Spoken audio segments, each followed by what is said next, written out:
آیه دکتر، دلم نمیخواد یک گله کوچیک از مقام عظمای ولایت بکنم، اما با اجازهتون رو به دوربین به مقام عظما میگم که مگه نگفتی آمریکا جنگ نمیکنه، ما هم مذاکره نمیکنیم؟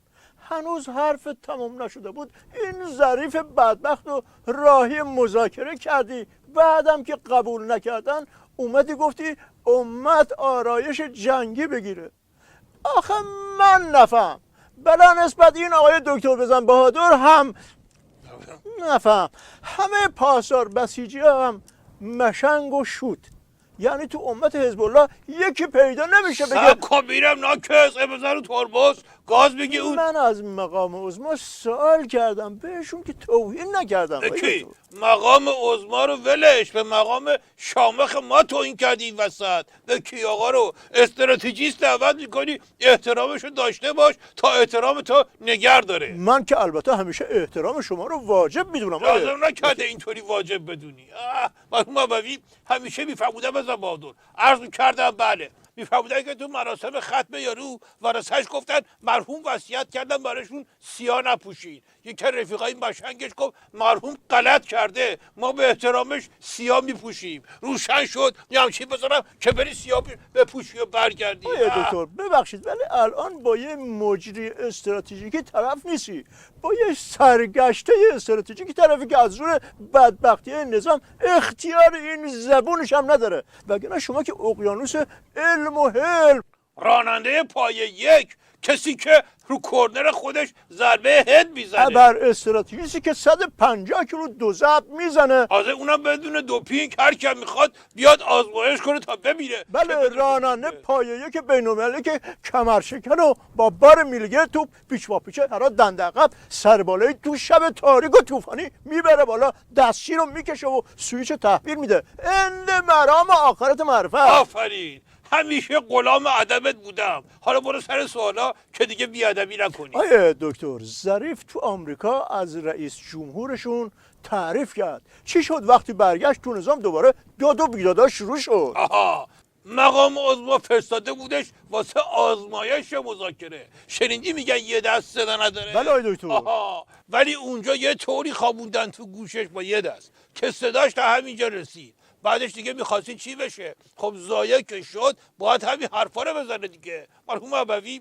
همیشه میفهمودن بزن بهادر، عرض میکردم بله، میفهموندن که مشنگه تو اتوبوس کبریت میخواست، به بغل‌دستی گفت داش اسمت چیه؟ طرف گفت یوسف. گفت بابا چه اسم قشنگی، اسم پیغمبراست. شغلت چیه؟ گفت زنبور دارم. گفت به به چه شغل شریف و پرزحمتی.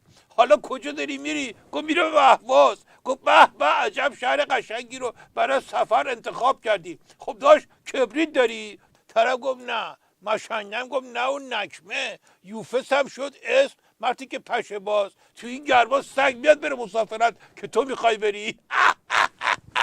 روشن شد یا کربیت بکشم واسط. آیه دکتر، مقام عظما گفت آرایش جنگی، اما نظام الهی ما به 1000 زبون داره التماس میکنه و میگه غلط کردم. الان همون سلامی مشنگ که خودشو از تک و تا نمینداخت داره به آمریکا میگه آقا اجازه ساکت بشیم، اسم ما رو از لیست تروریست پاک کنین.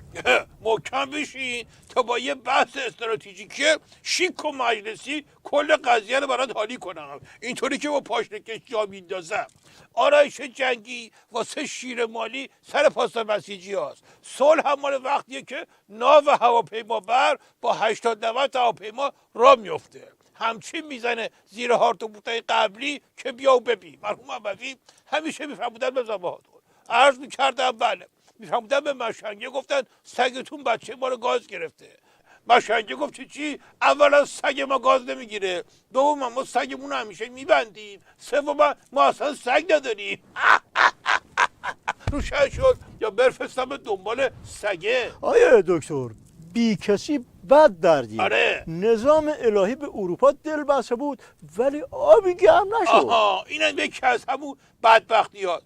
قرار بود اینستکس راه نفس باشه، اما تحریم که سخت شد اینم سرش رفت تو گل. پس به خاطر همینه که حاجی روحانی گفت اروپا قشنگ حرف میزنه اما تو عمل کاری نمیکنه. آره، مرحوم ابوی همیشه میفهمودن بزن بهادر، عرض میکردم بله، میفهمودن که پسره با مادرش دعواش شد، از خونه زد بیرون. بعد یه ساعت زنگ زد گفت ننه میدونی الان کجا؟ مادره گفت کجا داری ول میگردی؟ زنین مرده. پسره گفت ننه اون فروشگاه یادته که از یه قالی کاشونش خیلی خوشت اومده بود، میخواستی واسه روز مادر برات بخرم؟ مادره گفت آره عزیزم مهربونم، آره هستیم، آره زندگیم یادمه. پسره گفت خب 2 مغازه اون طرفترش دارم قلیون میکشم. روشن شد یا برم یه قلیون واسه چاق کنم. آیه دکتر تو این همه بدبختی این داستان اعلام گرون شدن بنزین و بعد جمع کردنش یه خودزنی احمقانه نبود؟ به ضرر نظام شد یا به نفعش؟ بهش میگم بحران بی راه حلی.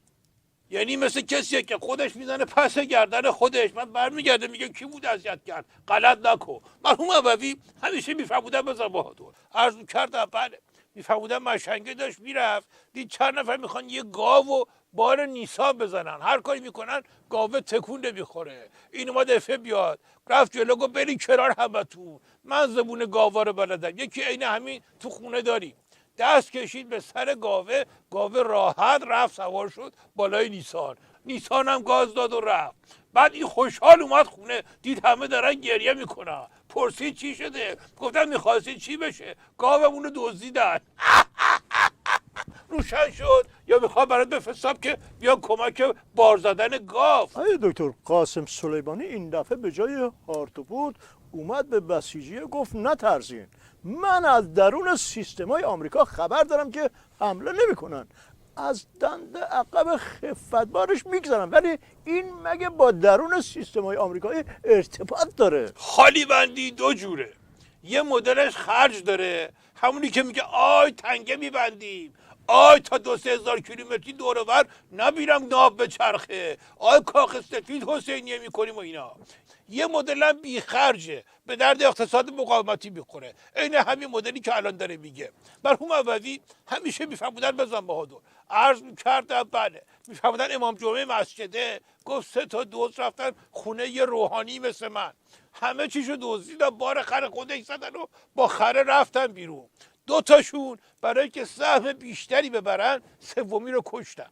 بعد بین همون 2 تا اونی که قوی تر بود ضعیفتره رو کشت، اما خودش هم بعدش به خاطر سمی که دزد قبلی تو غذاش ریخته بود افتاد و مرد. خرم که طبق عادت برگشت خونه همه وسایلم با خودش آورد. یعنی خلاصه میخواست بگه که خدا هوای روحانیونه مثل این طرف رو داره. از آخر صف مسجد یکی بلند شد گفت 3 تا دزدا که مردن. خرم که حرف نمیزنه، پس کی داستان رو واسه شما تعریف کرده؟ خلاصه پاک زایه که طرفو. روشن شد یا بفرستم دنبال بار زدن خره؟ روشن شد آی دکتر، ولی شما این وسط اون روحانی که گفتین همزبون خر بوده منظورتون مقام عظماست؟ میشه بینم آخه این حرف تو چرا همه آخه اینجور حرف زدن که خوب نیست که. روحانی یعنی مقام عظما، مقام عظما که روحانی هست. این حرفا چی هست میزنی؟